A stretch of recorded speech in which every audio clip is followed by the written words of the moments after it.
Hello and welcome to Twin Flames Between Worlds podcast. My name is Tabitha. And I'm Liesl. Hello, we're back for episode 2 of A Court of Thorns and Roses by Sarah J Maas. Welcome back. Whee! Now we're going to discuss, we last talked about chapters 1 through 5. We ended with faerie and the beast walking into a manor. We don't necessarily know where they're at right now, but into a manor scenario. So now we're going to go through chapters 6 through 10. Let's kick it. Let's get it.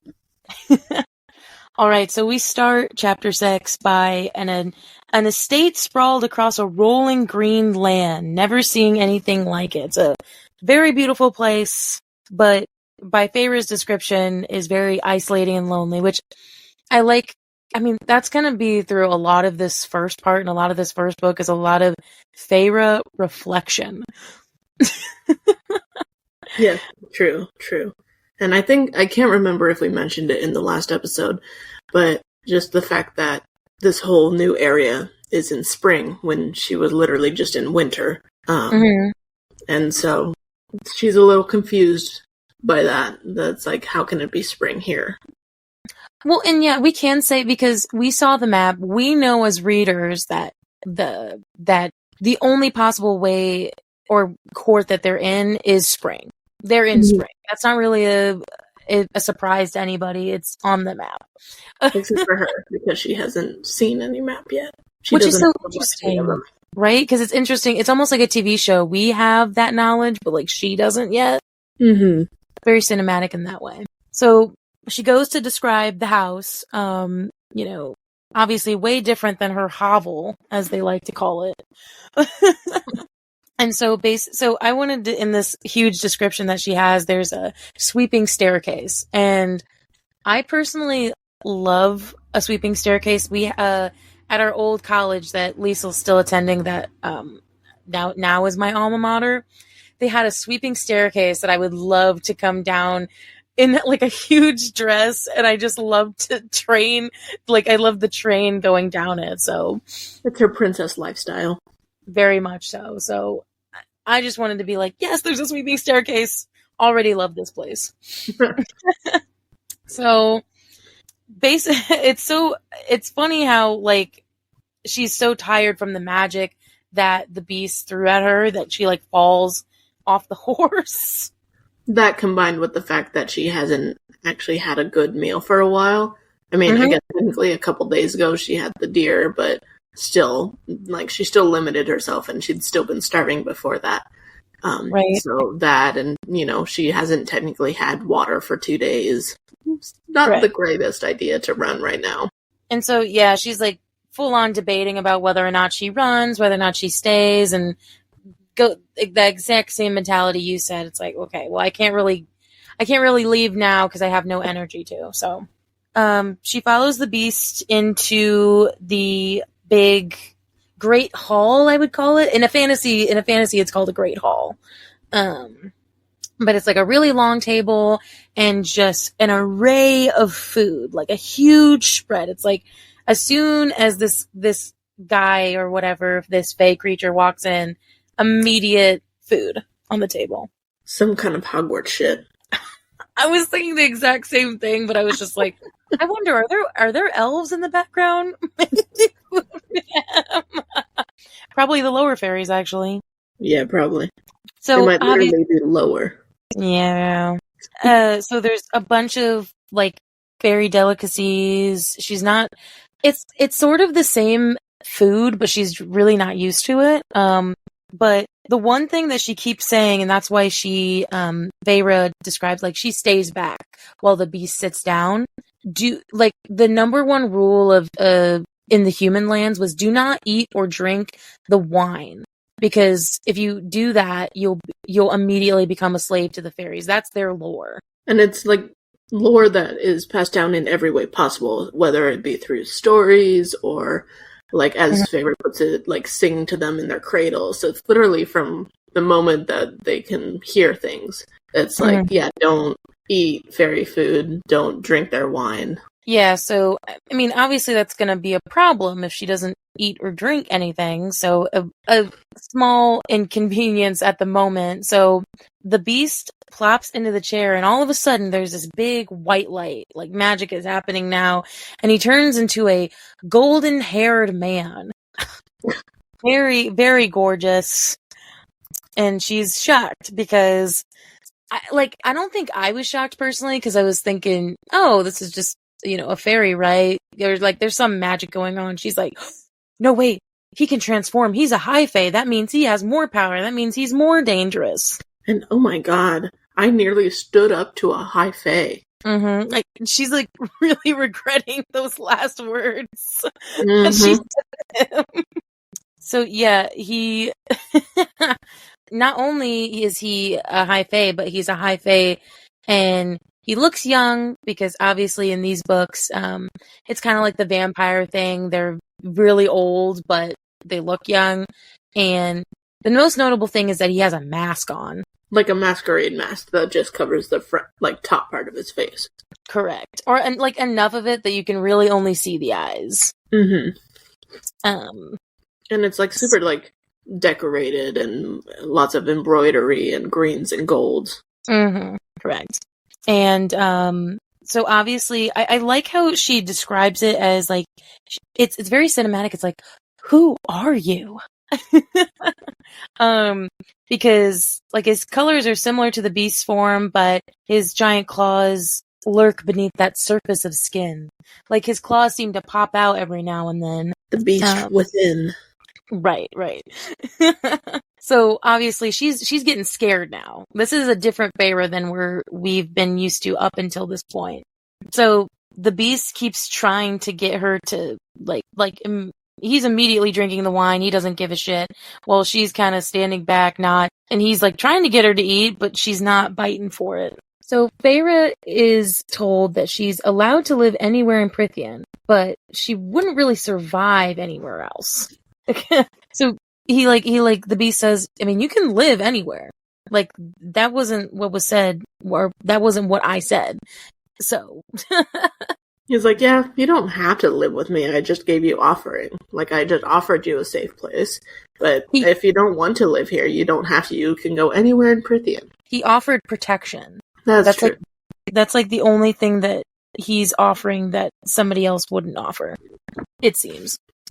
Mm-hmm. So there's a lot of kind of back and forth. She's still a little uncomfortable by standing there, but we get this other named person that just barges in. The fox masked fairy sank onto the edge of the table, the light catching in his long, fiery red hair. Basically not giving a shit that she's there, very much not. It's almost like when someone's talking about you when you're in the room. Mm-hmm. Definitely part of me thought of when he came in, my first thought was how the heck did he not notice her? Mm-hmm. But he probably did and just ignored her. Right. Because he knows exactly who it is. Mm-hmm. Because it's almost not that I think to me when I read this the first time I was I don't know, does he have some sort of did he send a message somehow to him? It's just oh, a human's coming, or did he smell human? I don't know. But immediately starts talking. We don't know either of their names yet, except into the next page when the beast doesn't say his name, but he says Lucian. So we get a name. Finally, our first name, our first fae name. I love how it's Lucian, behave. I mean, I totally would have been fine with just calling him Foxboy. Well, that's what some of the community calls him. So we find out that he's Lucian, and he's a courtier and emissary to this manor. His joke at her expense is, your eyes are like stars and your hair is like burnished gold. Thanks. That's I don't even know you, but thanks for the compliment. I guess it'd be okay if you weren't a frickin' high fae. Mm-hmm. He doesn't seem like he likes her at all. No, it's a very sarcastic compliment. Well, because he literally starts out by saying, did you enjoy killing my friend, human? Damn. Well, I guess we know his thoughts on humans and his opinions on their level of worth. Mm-hmm. So it's like a very short, like, introduction to him and very pointed, but at the same time, I don't want to say, like, it was, I mean, is he kind of right, though? Like, I mean, his friend did die, and I don't know. But, so then we get another name, so it's, Lucian asks what her name is, and of course, the beast is like, her name is Faerie. Because Faerie just straight up was not going to answer. Like, she just glared at him. And then the beast, like, speaks up and is just like, her name is Faerie. And I'm like, I guess he does pay attention? Yeah, because she didn't give him a name at all. No, he's not just a dumb beast after all. Mm-mm. So then we get another name. So he says, Alice will take you to your room. You could use a bath and fresh clothes. Which first, we get another name. So we get a servant lady that comes in. Her name is Alice, and she has a bird mask, and it seems like she's a servant of some sort. And she scares the bejesus out of her because, like, all of a sudden, Faerie has a hand on her arm. Oh yeah, ready to, like, push, like, because she was expecting a dungeon. Mm-hmm. She was expecting some sort of, like, bad welcome, or, I mean, I don't really. It's like the Twilight meme. It's like, what did you think it was going to be? Castles and dungeons and moats? It's like, no, not the moats. Actually, you've never watched Twilight, so you wouldn't even get that reference. But it still sounds funny, so. Yeah, like, she expected one thing and then sees something else. But so another, like, important thing that Sarah highlights when she's writing this is everyone is wearing a mask, which seems Lucian's wearing a mask, Alice is wearing a mask, and the beast, which we still don't have a name yet, is still wearing a mask, which is a little bit. What did you think about the whole mask situation at first? Some weird fairy fashion. I was kind of definitely agreeing with Faerie about that. Like, she's just like, maybe it's in honor of their leader or whatever. But no, it's just in some weird fairy fashion. I think my first thoughts of it were just like how they welcome new people, whether it's people they like or not. Like, is this how they welcome them? And then you have to, like, earn their trust in order to see their faces.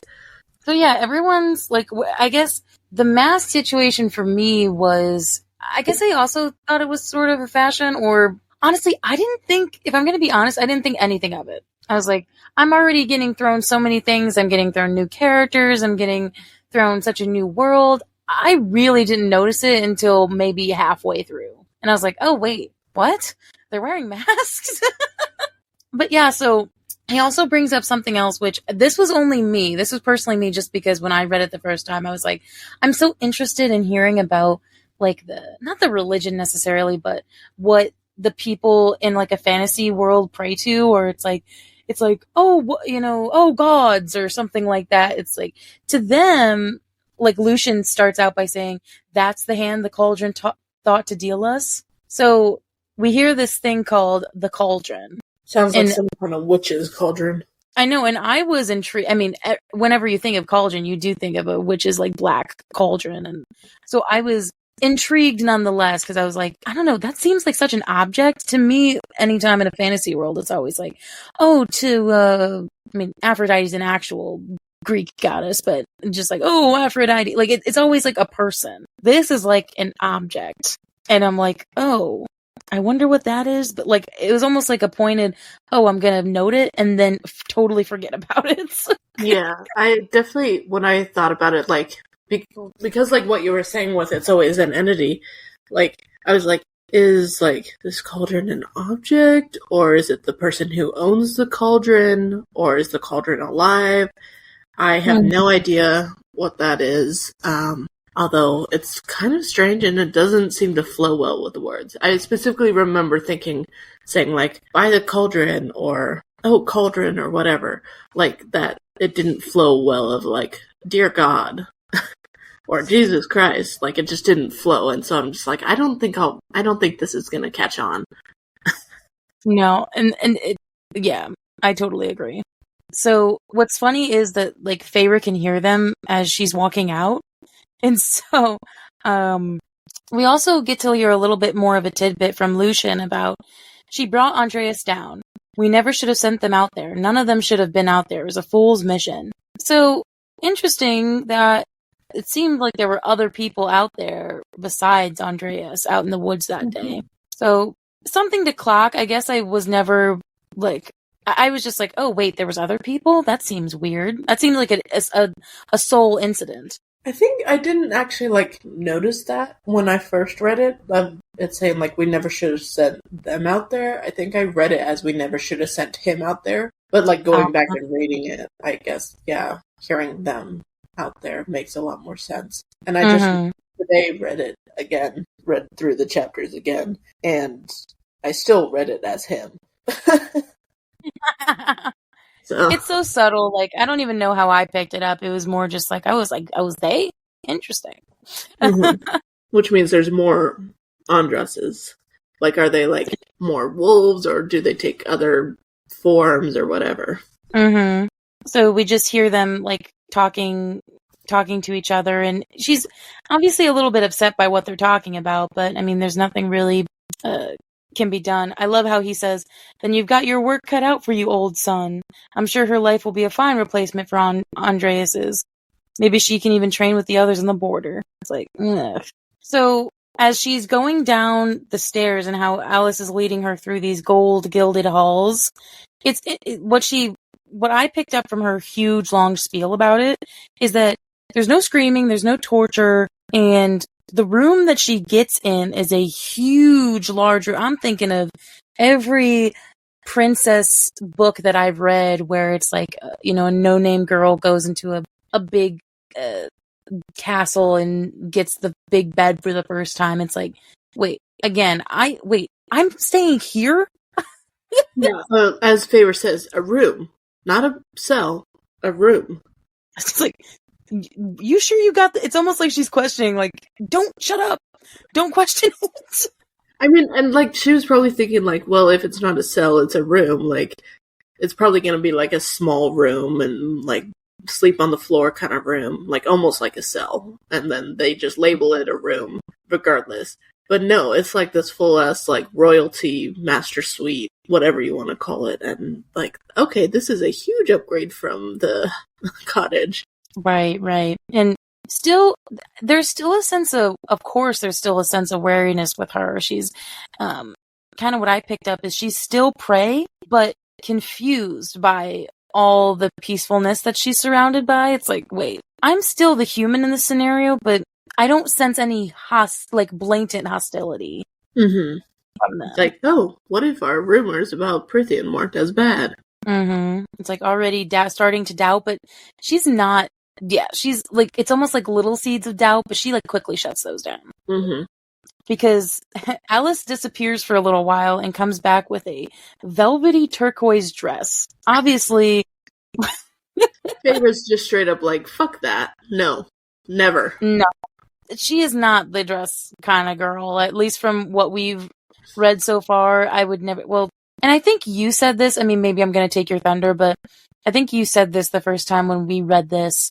It's like, it's almost like she was uncomfortable to wear a dress because she hasn't worn one in such a long time from when they were probably younger. Yeah, and to like continue with that thought, she hasn't worn one since she was younger, but she also, she's in this, what she deems as a very dangerous place with dangerous company.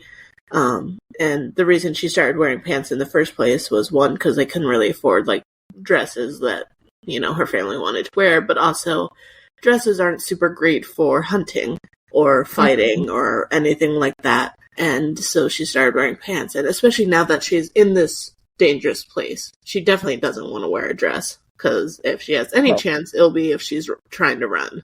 Right. All that.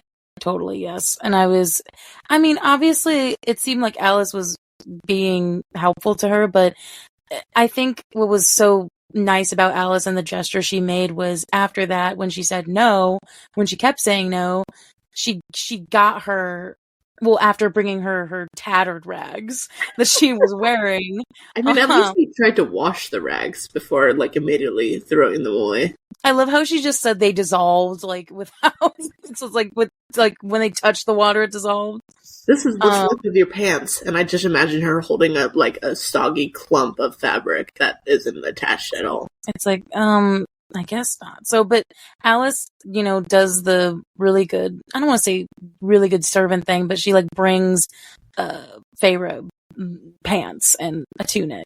Mm-hmm. And so on top of that, gives her some pointed words of advice, might I add, even going in back to Shakespearean, like I've read so many Shakespeare's, the servant is always either like super sassy or the comedic relief. So Sarah's totally going for the sassy servant on this one. Yeah. Because basically she gives her the lowdown. Just like, if you're wise, you'll keep your mouth shut and your ears open. It'll do you more good here than a loose tongue. And keep your wits about you. Even your senses will try to betray you here. Seems like this is always like so great that even like right off the bat she has someone like not necessarily that she can trust, but someone who can give her information. And it's kind of like the whole thing with the mercenary. She was scared of the mercenary, but she still talked to her, just for the sake of information and money and stuff, but also information. And so now I feel like Alice has taken that next place as the person who can give her information.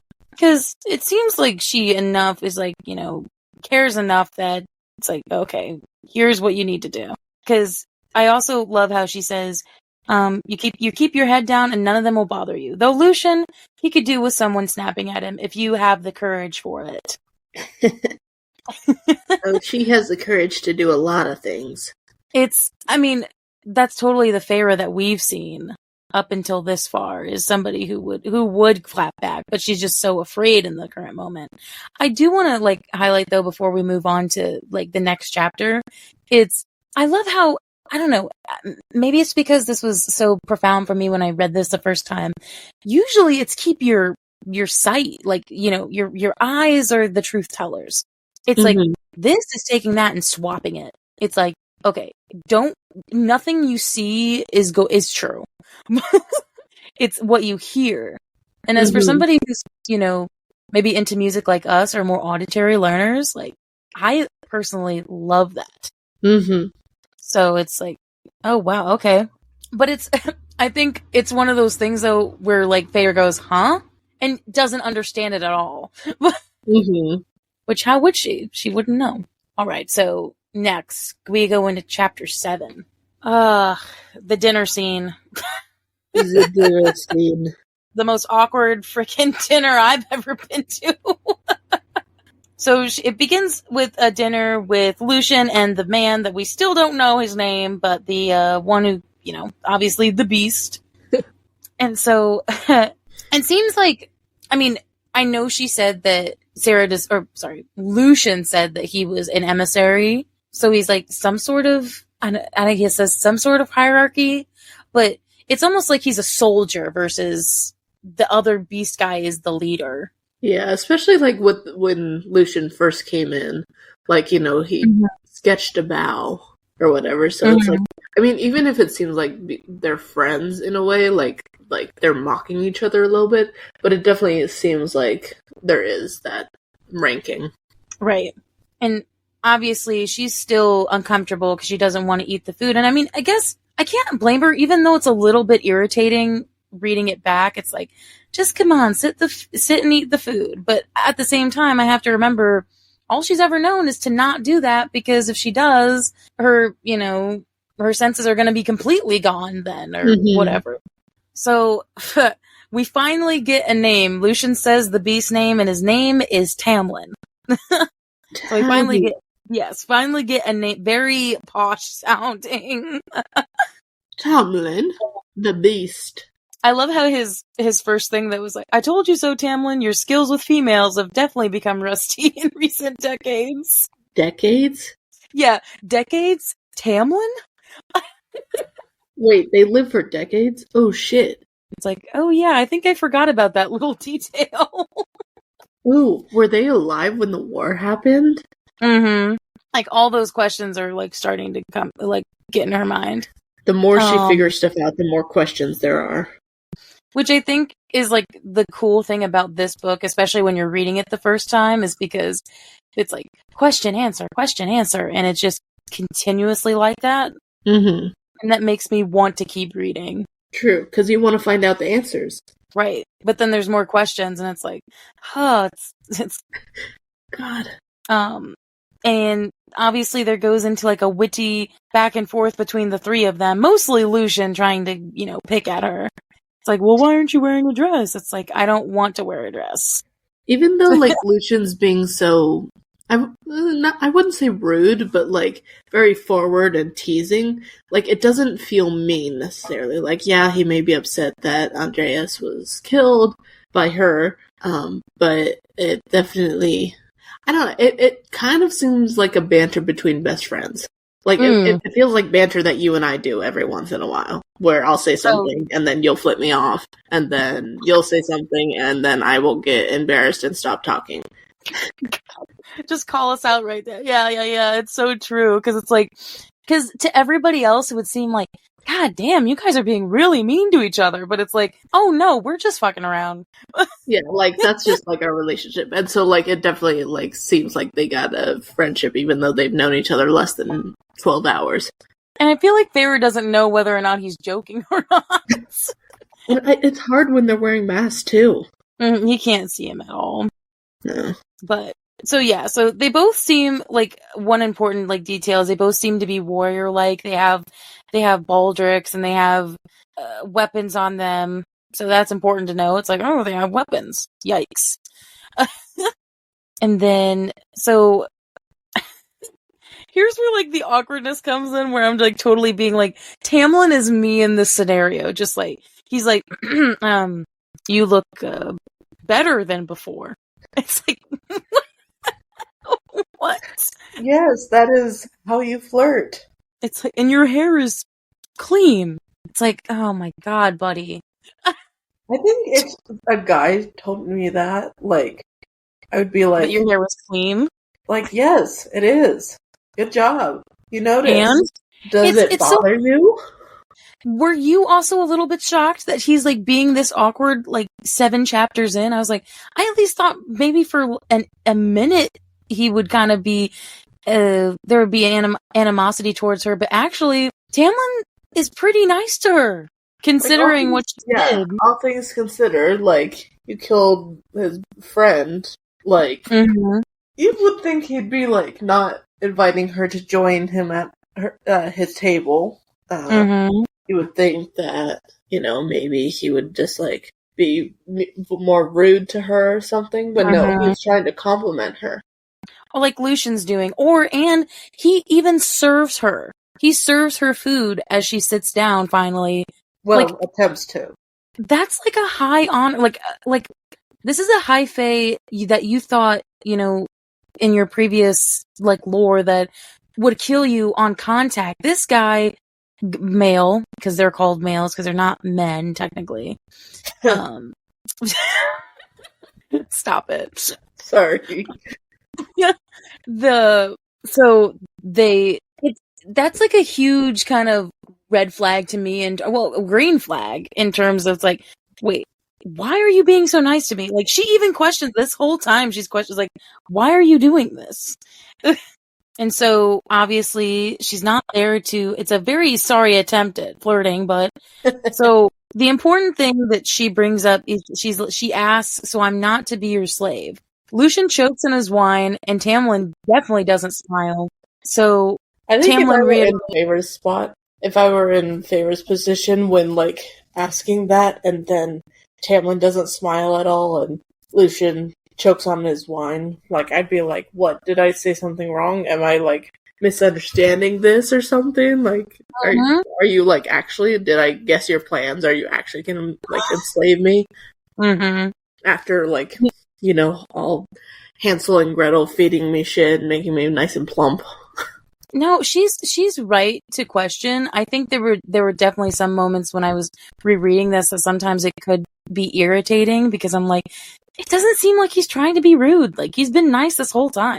Nice and relative that he took her from, her family and is making her live in a weird place. But her family wasn't treating her well either, so. No, so it's, so he says that, he reiterates and says that he doesn't keep slaves, so that she's actually free to do whatever she wants with her time. Like, she knows how to do that. No, it's kind of like the workaholic thing. You never know what to do when you're given free time. It's like, I've always had this one task, and now you're telling me I don't have it. What am I supposed to do? And he has no interest in what he does, and it's so interesting. It's like, but why? Why don't you have some sort of interest? Typical human. So she's told that she can't, or that she's allowed to do whatever she wants, and that, but the thing is, she brings up again the promise to her mother. Like, she says she's no one and nothing without the promise to her mother, which again is the reason why I thought that was kind of a bullshit thing to do anyway, because now she feels bad if she's even remotely doing what she wants or being happy, and like, that's not okay. And she, like, didn't even want to make that promise in the first place. So, like, if she didn't make that promise, would she just be nothing?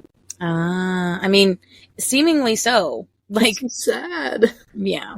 And so she obviously almost starts a fight. She's like, I have a family to take care of. Like, why would you do that? And so he just says out of the blue, oh, they're fine. Just your like family's offhandedly. Like, oh, they're taken care of. Don't worry. And she's like, what? And honestly, in this moment, what right does she have to believe him? Mm-hmm. She has no reason to believe him right now. Yeah, it's like she's in a scary environment right now. Like, even though maybe it's not scary right now, it could change at any moment. They are much stronger than she is. Because they also have magic. They have magic. They're more powerful, stronger, last longer, as in terms of how long they live. So she's scared. She's scared to stand up to them. Rightfully so. And rightfully so. But so she keeps trying to, there must be some sort of loophole, da-da-da. It's like, atone, Lucian said. Have you even apologized yet? It's like, I'm sorry? Like, totally not meaning of, like, I totally imagine that, like, that meme of, like, sorry. No, like you mean it. Sorry. Like, she totally doesn't mean it. She's just like, I am sorry. It's like, try that with some enthusiasm. Mm-hmm. I love how then she proceeds to be like, yeah, I shot him right through the eye. It's like, yeah, go through the whole, like, ordeal again. Yeah, just so that they specifically shot him in the heart, in the side with an ash arrow, which of course will make them upset. And then on top of that, and then it's like, and then he just stood there and stared at me, so I fired another one through the eye. It's like, so you're just like throwing yourself under the bus here. It's like, yeah, you skinned him. And then sold his hide. It's like, goodness. Like, if we think of him as, like, in his human form, or I guess his fae form rather than the beast form, that's like literally skinning a humanoid creature and selling its skin. It's like, yikes, I don't want to see that picture. Wow, that's nasty. So Feyre's just left to believe that they're alive and well cared for. So she also is, and this is where, like, it kind of brings into some of the other Fae lore they have. Like, obviously the iron was brought up in the first part that we talked about, where the iron bracelets the sisters have on their wrist. And also Feyre believes that fairies can't lie. Like, they have to tell the truth. Mm-hmm. So if he's saying that they're cared for, I guess I sort of have to, but she's still, like, skeptical. And, like, because she's also saying, like, even if they can't lie, they can omit the truth. Like, they can, like, bend the truth around. Which is something. It's in a lot of Fae lore that they can do that. Like, honestly, in every other instance where I've seen Fae, they do the same thing, where they'll, like, twist it. So I wasn't surprised by that at all. I don't think I was either. I mean, I wouldn't believe them if, like, I thought my family was dying, that I'd been taken away, and they're like, oh, they're cared for, it's fine, just offhandedly, I'd be like, the fuck not, I'm gonna believe you. Yeah, it's very, yeah. I totally agree with her here about her not, But the fact is, she goes for, like, the knife on the table, and he, like, uses his magic to create these invisible bonds to keep her arm secure. Well, she didn't go for the knife immediately, right? Like, she, like, stood up and then was like, okay, then I'm gonna grab the knife. And then she's like, oh, I should have grabbed the knife first. Yeah, she was going to think about it, and then he was too quick about it. But I totally imagine her, like, literally, like, shooting up and having, like, the chair, like, bolt backwards a little bit. And, like, the loud screech of it. And it's like, no, she could still move pretty quickly for someone who hasn't eaten for a while, but he's just like, no, sit the fuck down. Like, you're not going anywhere, and do not do what you're thinking about doing. He's been nice to her up at this point, but he's like, I'm only going to say this once. Human. I don't care if you live somewhere else, but if you cross the wall, if you flee, your family will no longer be cared for. Ultimatum set. Blackmail. Okay. It's like, well, honestly, though, he could live anywhere in Prithian, sure, but she wants to go back home, so that's not the option that she's looking for. Mm-hmm. And obviously, he's slipping into a little bit of his mad phase, where his, like, his knuckle, it's like, it seems like this happens a lot, where, like, every time he gets mad, his knuckles will, it's almost like Wolverine, where, like, it'll, like, protrude out. Mm-hmm. Like the claws and stuff. Scary. Just to remind everyone that they're not like that they're not human. And that they are fucking magical beings and they have power and like strength and magic power.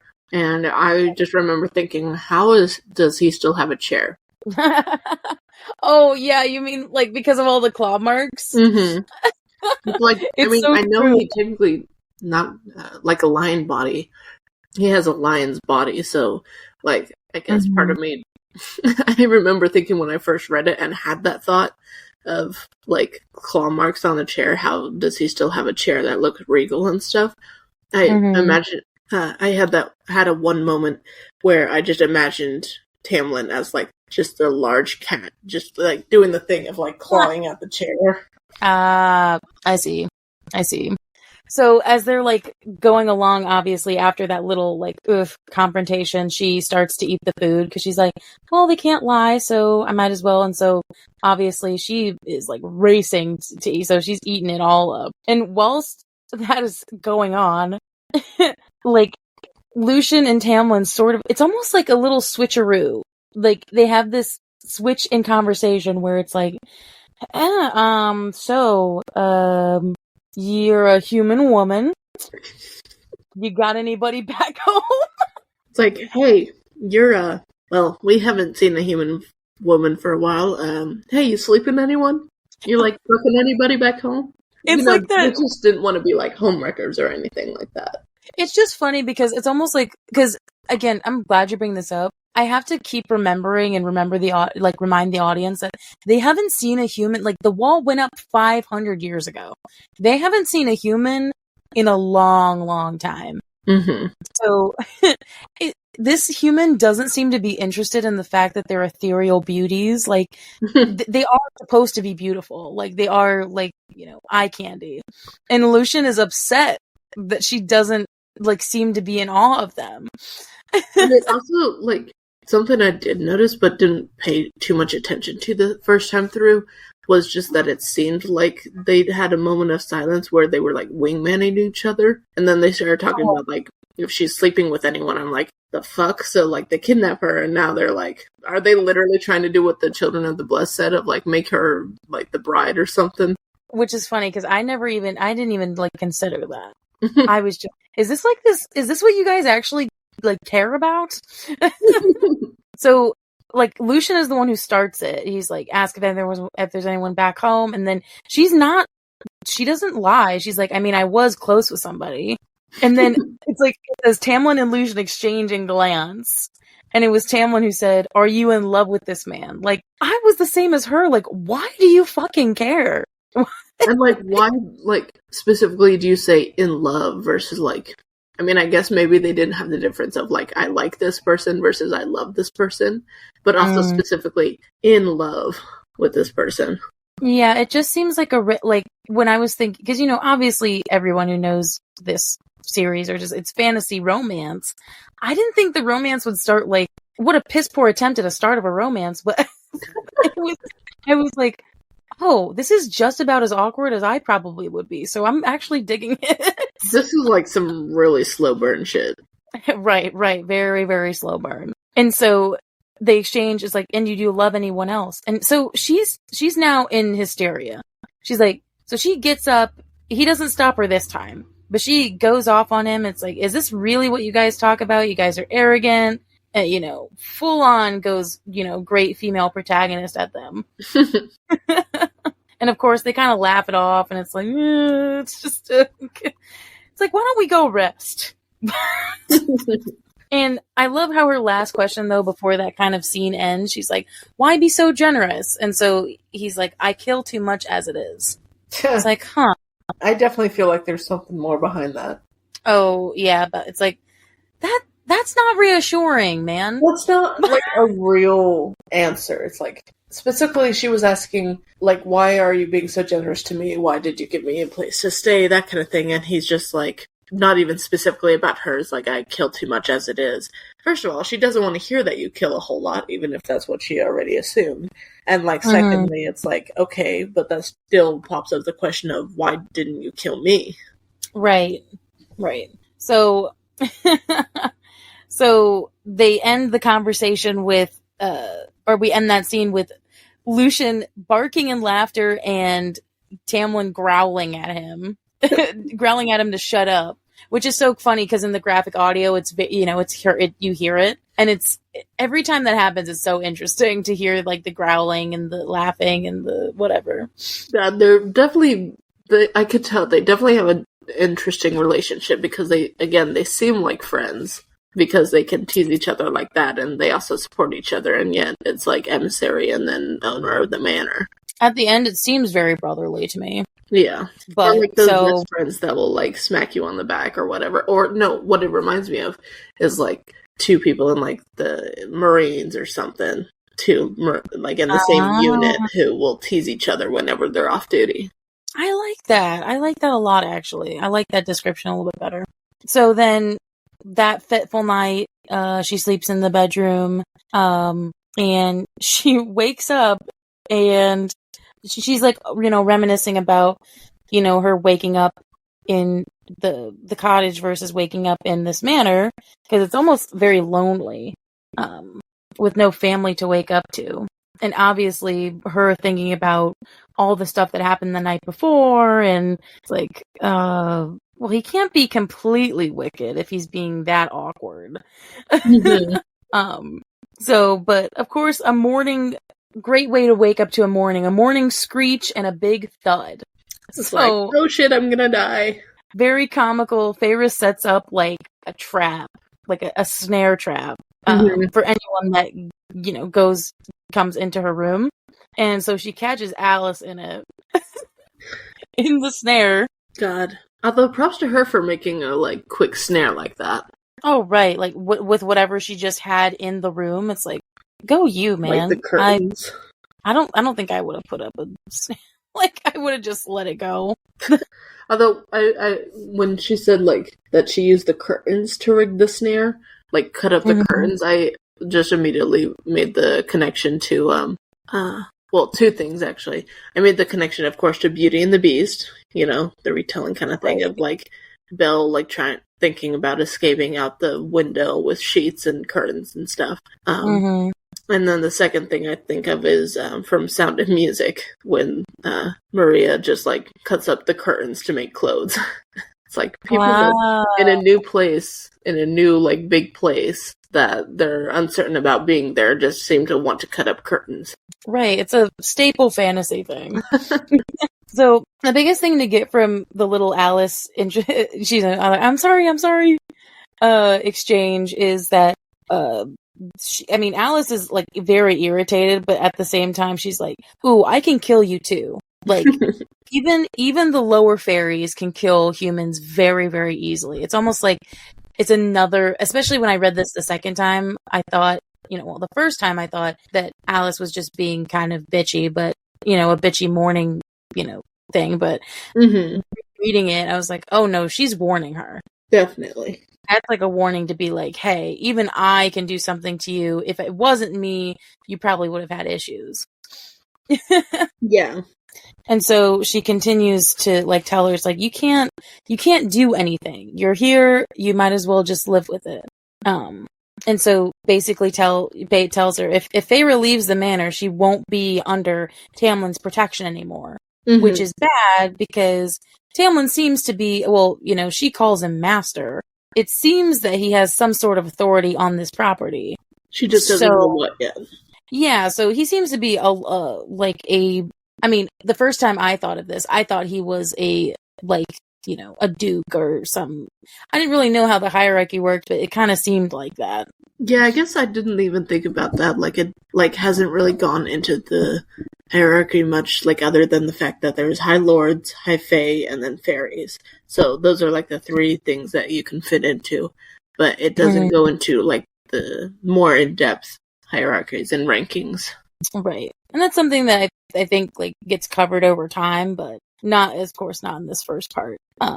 But Alice is obviously likes her in some sort. She's like, you're willing to put up a fight. I'll give you that. But she's also not willing to explain anything. Like, Feyre has so many questions, but Alice is very not going to ask. She's not an easy nut to crack. No. Or it seems like she doesn't really feel like comfortable talking about anything. Mm-hmm. I think one thing, while Alice is doing Feyre's hair in the mirror, the one thing I wanted to bring up was just like a descriptor.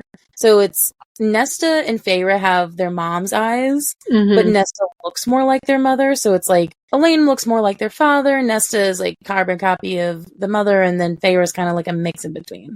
I mean, I think that actually kind of works because a lot of the time, like, stories, at least like more fantasy type ones and cartoons and stuff, like, always have, like, the first child look after one parent, and then the second child look after the second parent, and then now it's the case where we have a third child, so obviously it should be a mix of the two parents. Right. Because I think I wanted to bring it up solely because of, it's almost like because Nesta is such, like, something that keeps getting brought up even in these first couple of chapters for Feyre. It's almost like when Feyre sees their eyes, it's almost like a trigger for her to be like all the nasty things that Nesta would say to her. It's like, you're a half wild beast, you're this and that. It's like she sees that every time she looks in the mirror, and it's like, God damn, I couldn't imagine having you look at it's like she's seeing Nesta's eyes, but it is her eyes. So then when she sees her reflection, she's hearing all those words again. It's like, yikes. Yikes indeed. So obviously, it doesn't seem like she's under house arrest. So she just starts walking around the frickin' manor, goes down the obviously great, grand staircase that I said, and she's noticing the paintings, got that. And, so she's moving, and so she finally makes her way to the gardens. The gardens. And so as she's like peacefully looking and everything, all you hear is just, you. No name or anything like that, just you. And like in a place where she is not very familiar yet, that is terrifying. Which I just laugh out loud every time I hear that, because I'm just like, Tamlin, if you really are trying to be nice to her, like it seems like you're trying to be, don't yell like you over there. So he's like, well, where are you going? It's like, good morning to you. So she's definitely irritated by Tamlin, but she does think he looks handsome in the morning light. He's a dumb blonde to her.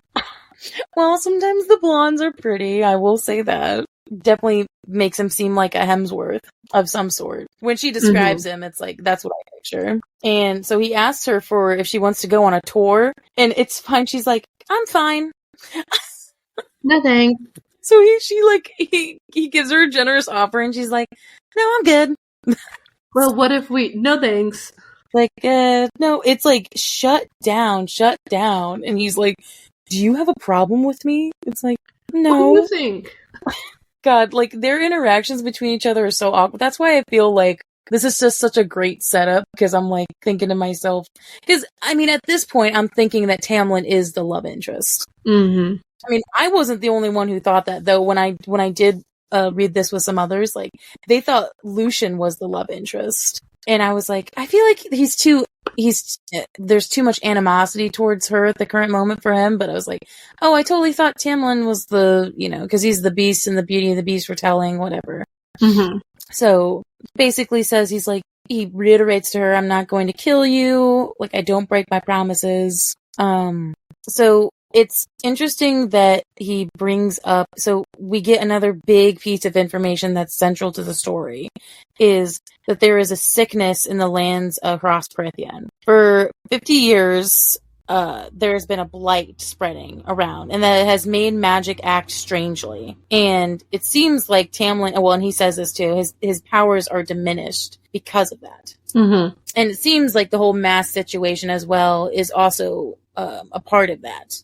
Yeah. So it's like he said, stuck in mass for nearly 50 years. Like, dang. So Imagine, it's like sorry, I just had this thought. Like, imagine, like, if, you know how, like, people are always, like, daring each other to do stupid shit? Like, what if a person had been dared to wear this most ridiculous mask ever? Like, and then got stuck in it? That would be so brutal.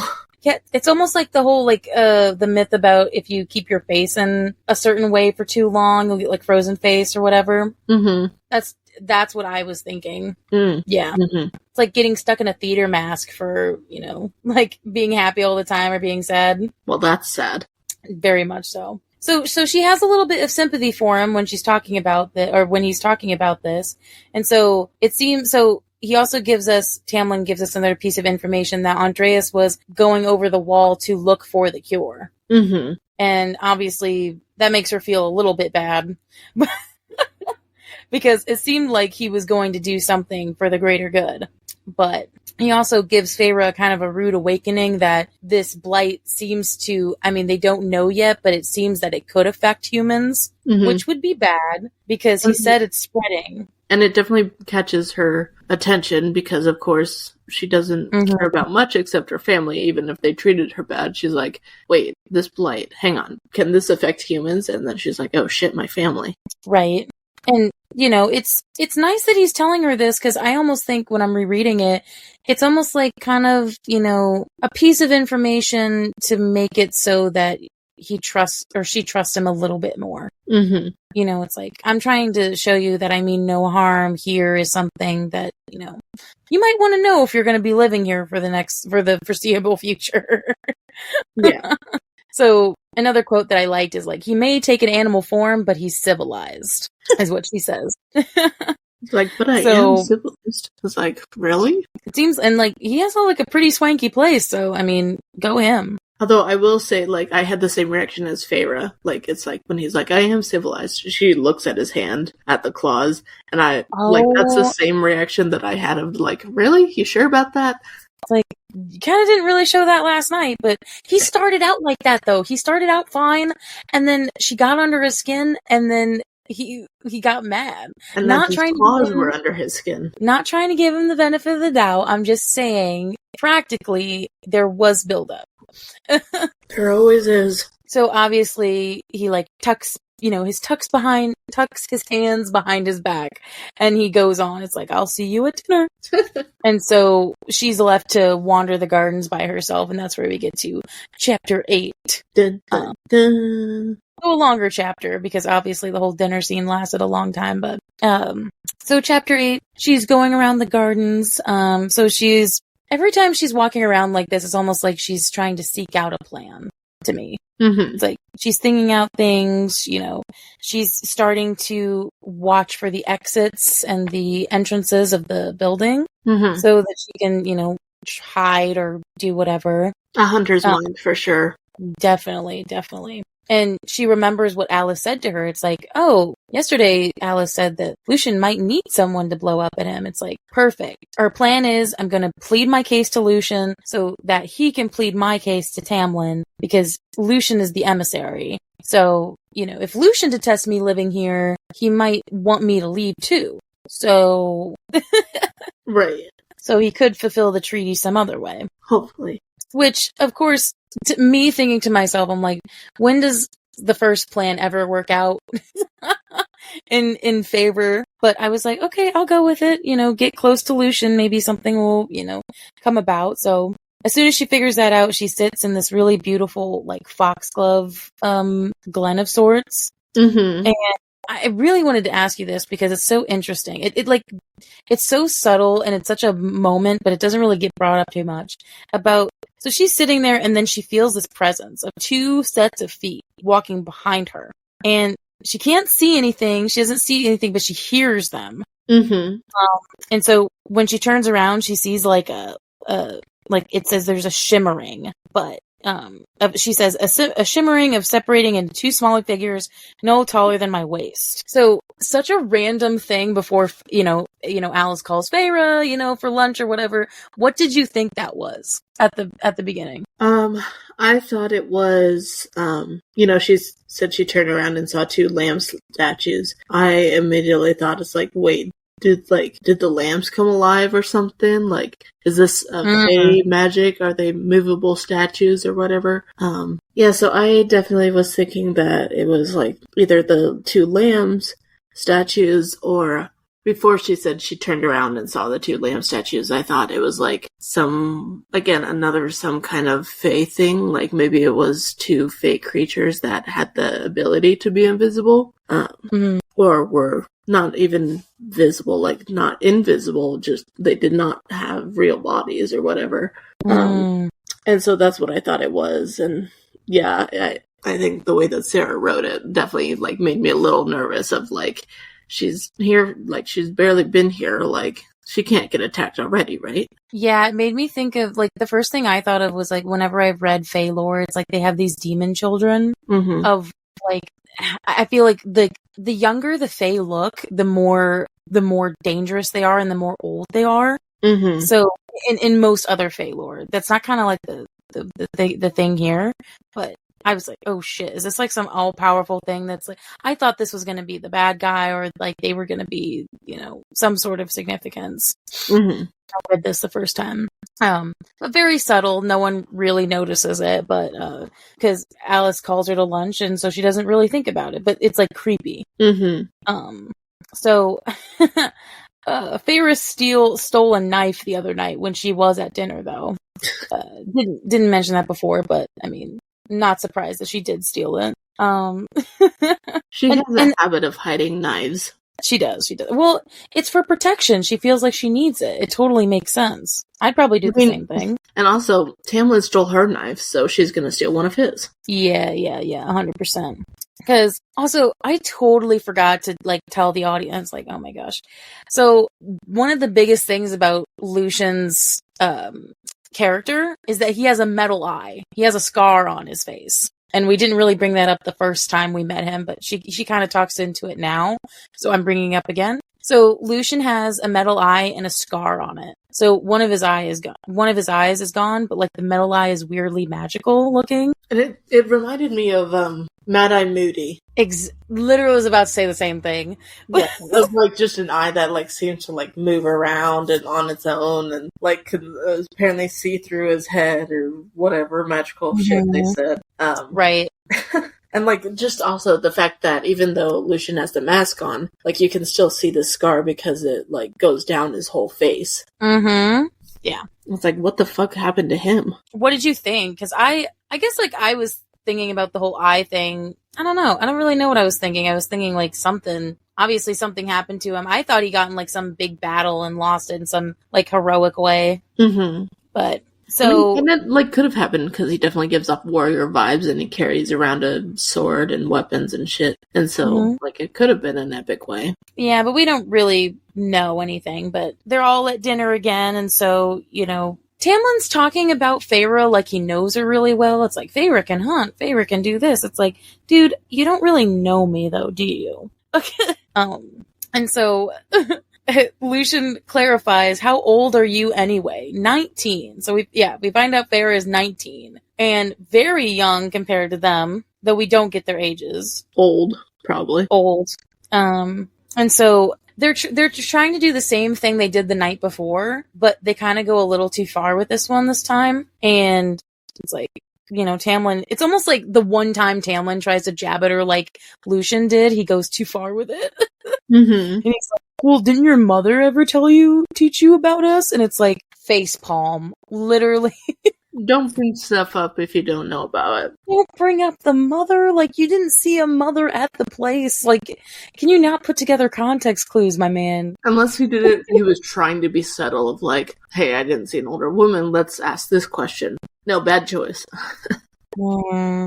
It's like, yikes, my mother didn't have time to tell me stories. Yikes. But I told you this when we read this the first time, and I remember this blatantly. I was like, they were respectful enough, though. They, like, immediately stopped their joking. They were like, oh, how did she die? Mm-hmm. It was like, for once, Lucian didn't laugh. Right, and it's like, even though they're dicks, they seem to be respectful. They at least understand the feeling of loss. Very much, yeah, especially for people who are, or creatures that are old.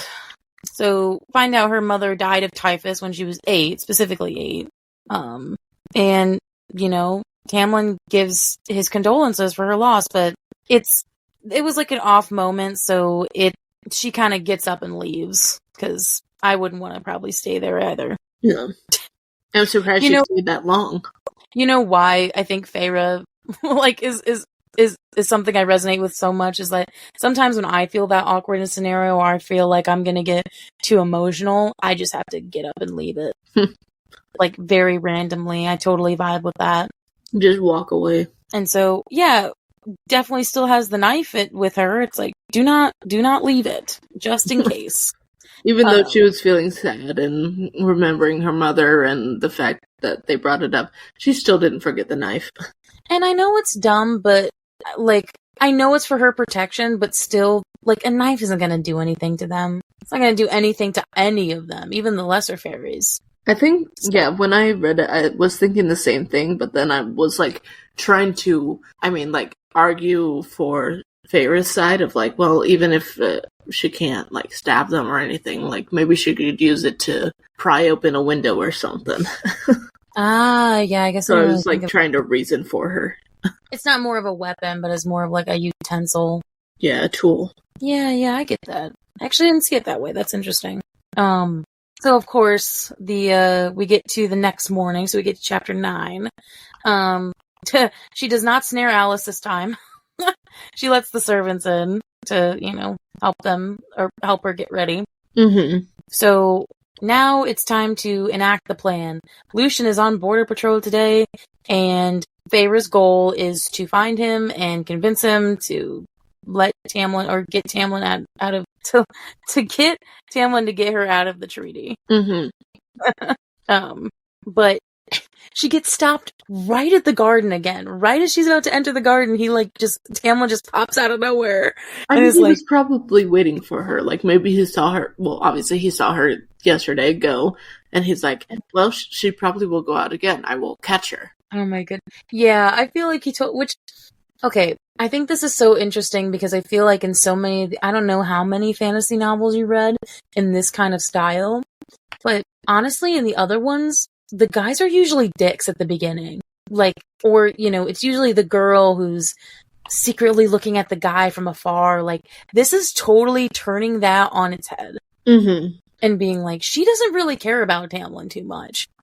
Versus, she's just trying, she has one goal and that's what it is. And it's like, Tamlin kind of seems like the lovey-dovey girl and, quote unquote girl in this instance. I mean, with those long, luscious locks. Yeah, he's got that really, like, Beach Boy blonde hair. So again, he tries to, be funny with her. It's like, no tripwires. It's like, he tries to interact with her, so, to try to spend time with her. Which is interesting, because why would he want to? Mm-hmm. Unless he's starting to catch feels. Which is totally what I thought when I first read this the first time. But she's like, I'd rather like to spend the date alone, and then immediately goes to find Lucian, and goes to the stables. It's like, no thanks. No thanks. It's like, I kind of feel bad for him, though. Because I've been on the receiving end of that. Where it's like, hey, do you want to, do something? It's like, no, I'm good. And then immediately the guy would go with some other girl, and I'd be like, oh, well, you just didn't want to go with me.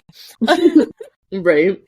Like, damn, Feyre, turn him down swiftly, I guess, sure. So she finally gets to the stables, and Lucian seems pretty alright with her coming along, like, for someone that was kind of being hostile towards her a little bit, he seems pretty open to the idea. Yeah. He's just like, so, going for a ride? Just like nonchalant, and it's like, okay, I guess this was my chance. Like, let me show you what Perithian really looks like. I mean, he's still jabbing at her the whole time. He's like, faerie killer, killed my friend, da-da-da. Like, slowly eating away at her guilt trip. So they're riding through the western woods, and obviously she sees some stable hands, but they don't really seem to talk to her. But so, they're astride the mares, and they're, doesn't seem, honestly, I didn't think about this until just now. How long has it been since she's been on a horse? Because they definitely didn't have enough money to have one.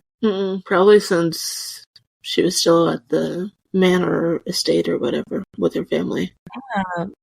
Yeah, because so 11 years. Very interesting, and it's just kind of like it's like the thing. It's like riding a horse, or like riding a bike. It just like it's all muscle memory at this point. Yeah, muscle as in aching and hurting. I've never rode a horse. You rode a horse, right? You've never ridden a horse? I mean, I have, but like at the pony rides where you just go around for like a couple times. Like, I've never ridden one for like so long that it would hurt. Yes, I have. Interesting. No, I've never have. So, no, I wouldn't know. And it hurts more when like going up and down hills because you actually have to like use your own muscles to keep balance. Interesting. The more you know. I did not know that. You should ride a horse. Well, I have, but not that long. No, a real horse. So they're going around. They're actually like being really quiet with each other as they're going through this. And so they're riding through the forest, but she doesn't want to hunt because now she feels bad hunting because there's not really a need to do so. So it's like, no, I'm not going to kill it just to kill it. And Lucian's a little bit surprised. I mean, I think he's pleasantly surprised by that. So here comes like the awkward, you're an emissary, right? Like, like thinking that he wouldn't subtly pick up on what this journey was supposed to be about. That didn't work. Honestly, she does feel bad for Andreas. She does. Like, she starts to actually feel bad, but she doesn't say it yet. So I think at the beginning of it's genuine. She does really kind of want to get to know him, but she actually apologizes. Like, I'm sorry. I didn't know what he meant to you. Because, yikes, this was supposed to be Andreas's, shift. Eesh. Yikes, put the guilt trip even more, Lucian. Good job, Lucian. Wow. And so, Lucian, I think, picks up on that, and immediately, she doesn't even get to ask yet. He goes, so when are you gonna, when exactly are you going to, try to get me to reason with Tamlin to get you out of the treaty? She's like, what? You would never. Like, he knew before you even got on the horse. He says, honestly, I'm impressed and flattered that you think I have that sway with Tamlin. Well, yeah, it seems like it with all the bantering you do. It kind of did, yeah. I mean, I tried, didn't I? But, yeah, so Lucian knew exactly what Feyre wanted, and Tamlin apparently cannot be reasoned with. As that keeps coming up. But he does admire her balls, as he quotes. Lucian does like kind of a double take, so Feyre asks, like, so where's the rest of Tamlin's court? They all fled when the blight on magic? And then so Lucian quickly looks at her and says, how do you know about the court? It's like, do regular estates have emissaries? Like, I think like that was a moment where she one-upped him. Because he got confused by something. Because it's like, yeah, I mean, to me, that was totally true. This seems like a court of some sort in terms of, it's like, well, yeah, you have your master, the master of the house, the duke, the whatever, and you guys are, I mean, yeah, what normal rich guy would just have an emissary? He's got to be someone important. Yeah, so it's like, okay, and it's like, why is that weird? So, we also get a little bit more about the mask situation in here. So, we each chose what to wear the night to honor Tamlin's shape-shifting gifts. That's why they were wearing the masks. But obviously he's like tugging on it, and it's not giving at all. Sad. Something from the shitholes of hell is what he said. I shouldn't have said that. If word got back to her, who? Bam. I clocked that immediately. I don't know about you, but I clocked that immediately. So when he said her, I'm like, who is her? Who the fuck is her? Exactly. I was like, and why is she making him so scared to say that she or whatever from the shit of hell or from the depths of hell? Like, is it like her that he's talking about, or is she the one who will punish him for saying that about someone or something? But either way, her is important in some way. Well, yeah, because I clocked that. Like, I think maybe it's like the actor brain in me to be like, this is such a shift in Lucian's personality that it's like he's been so like, you know, nonchalant and, you know, witty and sassy, and all of a sudden he's just scared. It's like, why would he be so scared of this person? Like, he's a super strong high fae. What can scare him? What bigger fish would scare them? Yeah, correct. And so because it says the color had leached from his sun-kissed skin. It's like, he said, never mind, the less you know, the better.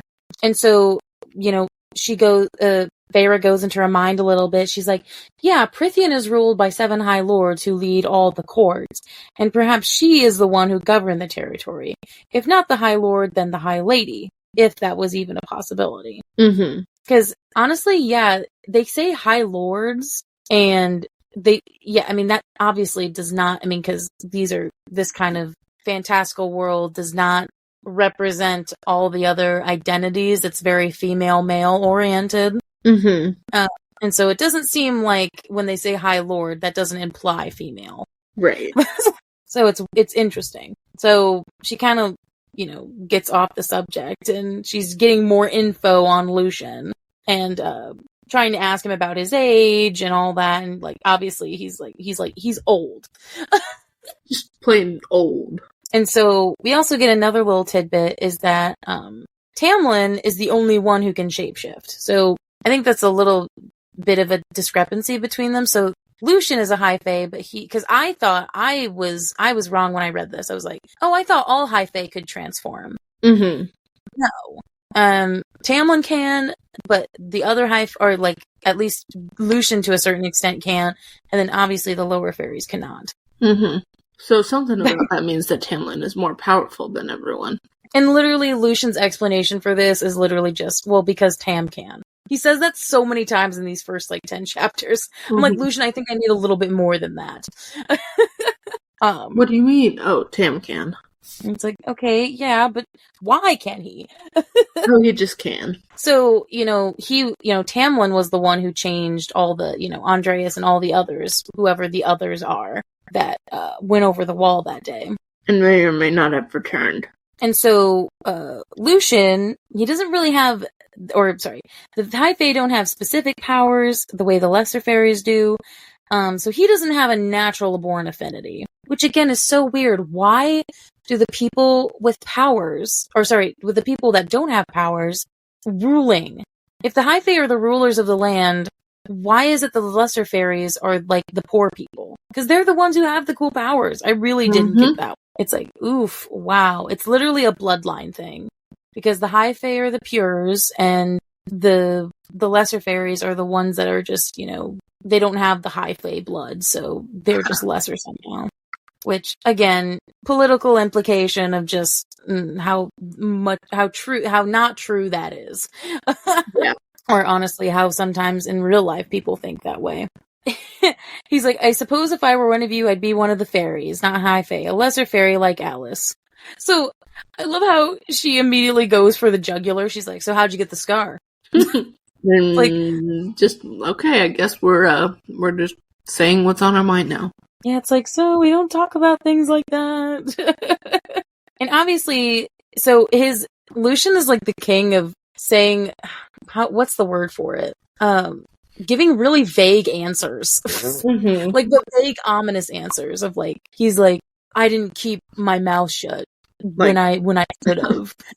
Like, what? Like, are you gonna like explain more? Like, what do you mean you didn't keep your mouth shut when you should have? It's like, what does that mean? Honestly, now that I'm thinking about it, that's another aspect. It's almost like Prythian is more, obviously it's more magical blah, blah, blah, but it's also more dramatic because I feel like the human lands was so cut and dry. It's like this, and this. Everybody's like super direct and upfront versus them. It's like everything's vague. Everything's, up to an interpretation. Up to interpretation and also like, well, I'm not going to tell you the truth. I guess that's fine. And it's like, that's what makes Prithian even more dangerous is because no one knows the truth. True. Because no one knows, like, it's like up until you face the creature, would you know? But also, you probably would be dead by then. You face them. Exactly. So, interesting to bring up creatures. So, the end of this chapter, little segment, is Lucian bringing up that there is a magical creature that can answer any question if you trap them. And so Feyre goes, da-ding! That's my next step. So, Lucian failed. Okay, so it's called the Surreal, and they're old and wicked, and they're very dangerous to go after. It's like if you're stupid enough to look for it, but it will answer any question. So, if no one here will answer her questions, maybe it will. Stupid enough to look for it, or brave enough to try? I know, yes. She is brave enough to try. She is that stubborn enough to try. Yeah. But, again, I love how, even in these first couple of segments, everything is super, like, boom, boom, boom. Like, okay, it's like exposition, event. So, Lucian immediately tells her about the Surreal, and then all of a sudden they get, like, I keep saying Tamlin, that Lucian goes, put your bow down. And there's, like, this eerie, creepy noise that just comes up on them. It's like not even necessarily a noise, like immediately. Like the first thing they notice is that it's just incredibly quiet. Like there is no noise. Mm-hmm. Yep, you're right. And then it's like no noise, and then there's a presence, and then there's noise. Chills, goosebumps. Mm-hmm. Which is so creepy, especially when you're listening to the graphic audio. I'm gonna keep bringing that up just because, like. It's so interesting to hear the creepy noise because, God, this makes this scene way more, like, interesting to listen to. And she also just wants everyone to listen to this. Right. Well, true. I would totally invest in the graphic audios. Give me a subscription. Or sponsor our podcast. We talk about it enough as it is. Right. But so obviously, then we get into chapter 5, which is just the eerie, creepy, blood freezing, and it starts whispering to them in this hollow, ancient voice. It's like, I'll grind your bones, I'll drink your marrow. It's like, look at me. It's so creepy. It's like, this is what Feyre thought. When she expected Prithian to be weird and creepy, this is what she imagined it to be. Not the nice, peaceful, like, people. And so, Lucian's one thing is, like, he says not to look at it. Do not look at it. But he doesn't really tell her why in the moment. It's just like, don't look. My first thought when he was, like, doing this was legit, like, is it the Surreal? Because they were just talking about it, and then he's like, shoot, put your bow down and freeze and don't look at it. And, like, I guess I felt like if I were in that place, I'd definitely be like, oh my god, it's the Surreal, it's wicked and creepy, and it's creeping up, and I'm not ready for my question yet. That's so interesting. I didn't think of that. I was like, wait, what? I was so go with the flow. I didn't even think about that. Yeah. She probably was thinking that. But so she does, she's obviously like pulled to look at it because it's, putting up memories of, it's almost like a siren. Mm-hmm. It's like, this is refreshing things, like, these good memories, come over here, look at me. And it eventually disappears, which is honestly a little funny to me. It's like, wait, it's just gonna give up? Mm-hmm. It just gave up and left. Sure, I guess. It's like good that it left, but it's like, you don't want to know what that was. So they call it the bog or Bogue or bogey. It's like bogey, but I hate that because I just think of golf. And I don't want to think of golf when I'm thinking of like a magical creature. So I call it the bog. And I call it the bogue. it is pronounced like bogey. So I guess actually we're both I mix it like bog and bogue, depending on how I'm reading it, I guess, or who's talking about it. It's fine. We're both wrong. It's all right. It's up to interpretation. Sorry, Sarah, but Right. we're gonna do it this way. Though I do appreciate the pronunciation guide that she puts in the back. It is very helpful. So obviously this creature is, so it's interesting because if you acknowledge it, it becomes real and it immediately can kill you, which is crazy. It's like your worst It's nightmare come true. It's like it's like the Boggart from Harry Potter. You know, Boggart. Dude, I was literally thinking this. I mean, okay, this is just going to be all Harry Potter references at this point, and a little bit of Twilight. Yeah, and I was like trying to remember the name of it because I'm like Boggart. Like it's not the same thing, is it? No, but it's literally the same thing. Like it becomes your worst fear, or something you fear, and then you're like ridiculo or whatever the spell is. It's ridiculous. Ridiculous. Sorry, you're right. It is. My mom's such a Harry Potter fan. She would like bust my ass if I didn't know that. Oh, well, she's gonna bust my ass when she hears this episode. It's like Leviosa. Not Leviosa. God, we're nerds. It's fine. But, so, yeah, like, definitely what the creature was that she expected. And so, as she's talking to Lucian, they're kind of, it's almost like they're bonding a little bit over this shared experience. And so, obviously, she asked him, did you fight in the war? Which was, again, to reiterate, 500 years ago. And he said, shit, faerie, I'm not that old. Like, so, he's not 500 years old, but he's still probably centuries old. Yeah. Maybe like 400 something.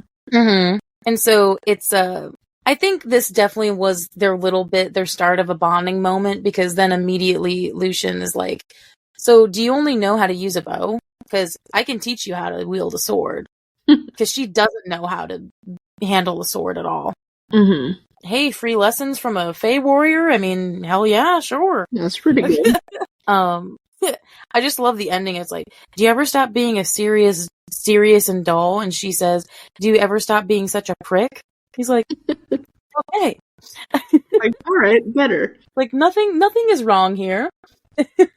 It's like, oh, okay. She actually fought back a little bit. She got some guts. So they're off on their bonding session, and then we come back to another awkward dinner scene. Their bonding session. Oh my god. I guess I hadn't thought of it as that, but that is what it was. Oh yeah. Totally. To me, that was totally like the start of a bonding session. Being like, hey, we went through some like weird shit together. It's like, okay, I hate you a little less now. Yeah, that's fair. Now they're like closer to frenemies. Haven't you ever felt like that though, where like you told somebody you were going to hang out with them and then like ghosted them, and then you didn't think you were going to do anything, and then you ended up doing something with someone else, and then you run into them? Yeah, I had that happen once, and I just felt so like I felt like a horrible human being. Oh, dude, that's happened to me a couple times when I didn't even mean to. It's like, well, I promise it wasn't on purpose. I didn't plan to do it. This is totally how Tamlin feels, because it's like, oh, you said you weren't going to do anything, but you sought out Lucian? It's like, no, I ran into him at the stables. It's like, but you were headed to the stable. It's like, did you have fun? And so, I just want to so, it says in the description that he has his hands, like, clawed into his chair. Like, it's like, is he trying to claw faerie or upset at Lucian? 100%. I like, at least when I read this the first time, I was having a broski moment of like, dude, I was trying to hang out with her. Yeah, definitely.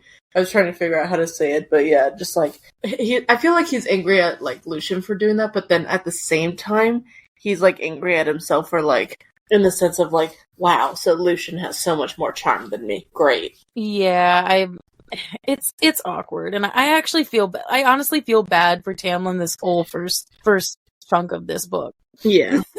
All he's doing is trying to like make her feel welcome after taking her out of like a really shitty scenario and taking her away from everything she's ever known, but he's still trying to be accommodating even after all the shitty things that she says to him. Mm-hmm.